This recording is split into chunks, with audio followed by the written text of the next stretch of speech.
जय श्री राम। राम से बड़ा राम का नाम, इस विषय पर हम चर्चा करेंगे। आप जानना चाहते हैं कि राम का नाम बड़ा है या राम स्वयं ज़्यादा बड़े हैं, तो आप इस वीडियो के अंत तक हमारे साथ बने रहिए। यदि आपने चैनल को सब्सक्राइब नहीं किया है तो सब्सक्राइब कीजिए, ताकि इसी प्रकार के अन्य विषयों पर जो चर्चा है वो आपके साथ सतत और अनवरत रूप से चलती रहे। मर्यादा पुरुषोत्तम भगवान श्री राम के परम भक्त हनुमान जी के बारे में तो आप सभी जानते हैं। आप यह भी जानते हैं कि दशरथ नंदन राम हनुमान के हृदय में निवास करते हैं। लेकिन क्या आपको ये पता है, एक बार पवन सुत हनुमान श्री राम जी से ही लड़ने पहुंच गए थे। हो सकता है आपको ये जानकर हैरानी हो, लेकिन ये सत्य है और इस घटना का जिक्र श्री राम कथा में सुनने को और पढ़ने को भी मिलता है।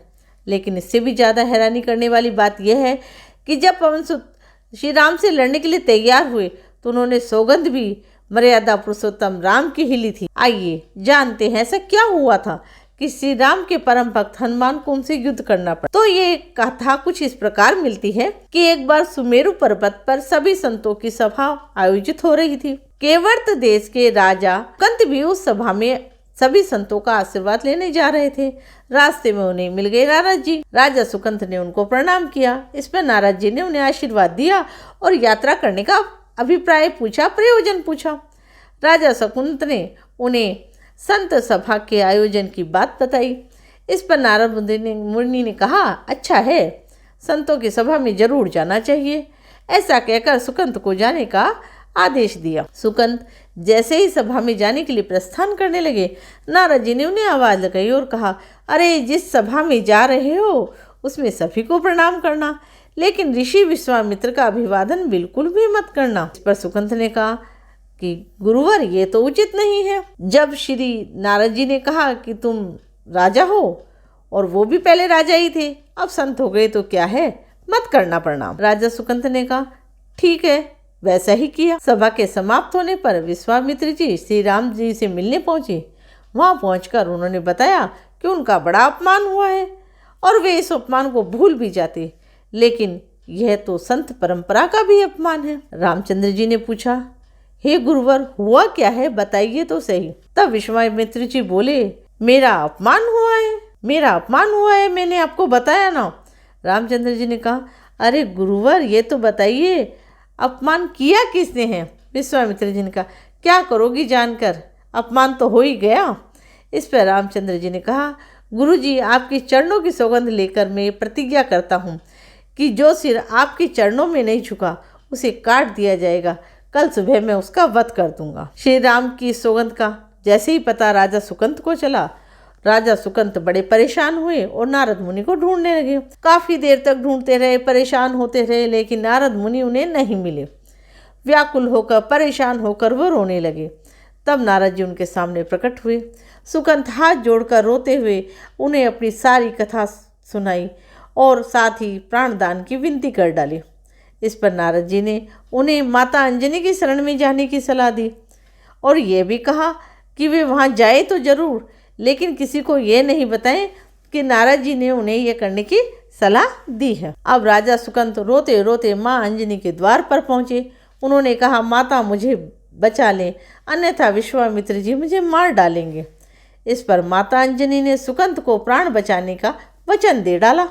उन्होंने कहा, तुम मेरी शरण में हो, तुम्हें कोई नहीं मार सकता। इसके बाद उन्होंने राजा सुकंत को विश्राम करने के लिए कहा। जब शाम हुई, हनुमान जी माता अंजनी के पास पहुंचे तो माँ ने सारी बात हनुमान जी को बताई, और लेकिन सुकंत को बुलाने से पहले उन्होंने राम भक्त हनुमान से सौगंध लेने को कहा। तब श्री हनुमान जी ने कहा कि वे श्री राम के चरणों की सौगंध लेते हैं कि वे सुकंत के प्राणों की रक्षा करेंगे।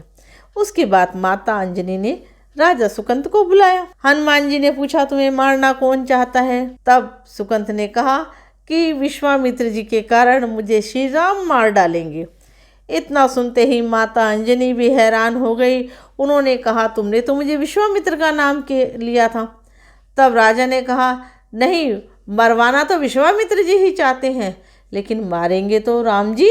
हनुमान जी ने राजा सुकंत को उनकी राजधानी में छोड़ा और राम के दरबार में पहुंच गए। वहाँ पहुंचकर उन्होंने रामचंद्र जी से पूछा, हे प्रभु, कहाँ जा रहे हैं। तब मर्यादा पुरुषोत्तम ने बताया कि वो राजा सुकंत का वध करने जा रहे हैं। तब हनुमान जी ने कहा, उन्हें मत मारिए प्रभु। राम जी ने कहा, कैसे ना मारे, हम अपने गुरु की सौगंध ले चुके हैं, अब हम पीछे नहीं हट सकते। हनुमान जी ने कहा, प्रभु मैंने उनके प्राणों की रक्षा के लिए अपने इष्ट देव यानी कि आपकी सौगंध ली है। तब राम जी ने कहा, ठीक है, तुम अपना वचन निभाओ, मैं अपना वचन निभाऊंगा। हनुमान जी राजा सुकंत को लेकर पर्वत पर पहुंचे और राम नाम का कीर्तन करने लगे। राम राम राम राम, जय सिया राम राम राम। उधर राम जी राजा सुकंत को मारने के लिए उनकी राजधानी पहुंचे, लेकिन वहां वे मिले नहीं। वे उन्हें ढूंढते ढूंढते पर्वत पर पहाड़ पर पहुंच गए। वहां हनुमान राम मंत्र जाप कर रहे थे। राम जी को देखते ही सुकंत डर गए। उन्होंने कहा, अब तो राम जी मार डालेंगे।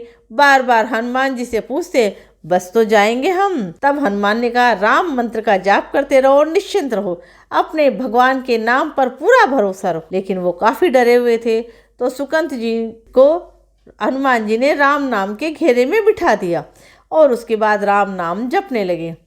राम जी ने राजा सुकंत को देखा और जब बाण चलाना शुरू किया तो राम नाम के मंत्र के आगे वो बाण विफल हो गया। अब राम जी हैरान हो गए, करें तो क्या करें। ये दृश्य देखकर लक्ष्मण जी को लगा कि हनुमान जी भगवान राम को परेशान कर रहे हैं, तो उन्होंने स्वयं ही हनुमान जी पर बाण चला दिया। लेकिन ये क्या, बाण से हनुमान जी के बजाय रामचंद्र जी मूर्छित हो गए। ये देखते ही लक्ष्मण जी दौड़ पड़े और देखे कि बाण तो हनुमान जी पर चलाया था, लेकिन मूर्छित तो रामचंद्र जी हो गए। ये क्या हुआ, ये कैसे हुआ। तब उन्होंने देखा कि पवन सुत के हृदय में तो श्री राम निवास करते हैं। राम जी को जैसे तैसे होश में लाए और हनुमान जी की ओर देखे तो देखा कि हनुमान जी की छाती से रक्त बह रहा है। वे हनुमान जी का दर्द नहीं देख पाए। वे बार बार उनकी छाती पर हाथ रखते और आंखें बंद कर लेते। राम जी आंखें बंद करके हनुमान जी की छाती पर बार बार हाथ रखते और हनुमान जी के सिर पर हाथ फेरते। जब पवन सुत ने सुकंत को पीछे से निकाला तो उसे अपनी गोद में बिठा लिया। तभी राम ने फिर से हनुमान जी के माथे पर हाथ फेरा, लेकिन इस बार वहाँ हनुमान पवन सुत की जगह राजा सुकंत थे। राम जी मुस्कुराए और हनुमान जी बोल उठे कि नाथ, अब तो आपने इनके सिर पर हाथ रख दिया, अब तो सब कुछ आपके हाथ में है। इसकी मृत्यु भी और इसका जीवन भी, आप ही सुकंत के जीवन की रक्षा करें। राम जी ने हनुमान जी से कहा, जिसे तुम अपनी गोद में बिठा लो उसके सिर पर मुझे हाथ रखना ही पड़ेगा, लेकिन हम गुरु को क्या जवाब देंगे। तभी हनुमान जी को विश्वामित्र जी सामने से आते दिखाई दिए। उन्होंने राजा सुकंत से कहा, जाओ। तब प्रणाम नहीं किया तो क्या हुआ, अब कर लो, आओ आओ मेरे पास आओ। राजा ने दौड़कर विश्वामित्र जी का अभिवादन किया। वह भी प्रसन्न हो गए और बोले, राम इसे क्षमा कर दो। जब मैंने इसे क्षमा कर दिया, क्योंकि संतों का काम मिटाना नहीं सुधारना होता है, यह भी सुधर गया है। उन्होंने सुकंत से पूछा कि संत का सम्मान न करने की सलाह तुम्हें किस कुसंग से मिली। राजा सुकंत विश्वामित्र जी से कुछ कहते इससे पहले ही नारद मुनि प्रकट हो गए। उन्होंने सारी घटना कह सुनाई। तब विश्वामित्र ने पूछा, नारद तुमने ऐसी सलाह क्यों दी। तब नारद जी ने कहा कि हे प्रभु, लोग अक्सर मुझसे पूछते थे कि राम बड़े हैं या राम का नाम बड़ा, तो मैंने सोचा क्यों ना कोई लीला हो जाए, लोग अपने आप ही समझ लेंगे कि राम से अधिक राम के नाम की महिमा है। तो भक्तों, ऐसा हुआ था। हनुमान ने ये सिद्ध करा कि राम से बड़े राम के नाम है, राम के नाम की महिमा है। आशा है राम के नाम की महिमा आपको भी मिलेगी। आप ऐसे ही भगवान राम के सानिध्य में, हनुमान के सानिध्य में रहें। इसी मंगल कामना के साथ आज मैं आपसे सनातन टीम की ओर से विदा लेती हूँ। फिर दोबारा मिलूँगी एक नई चर्चा के साथ। तब तक आप इस वीडियो को लाइक करते रहिए, शेयर करती रहिए और इस चैनल को सब्सक्राइब कीजिए। आपके स्नेह के लिए सनातन टीम बहुत आभारी है। धन्यवाद।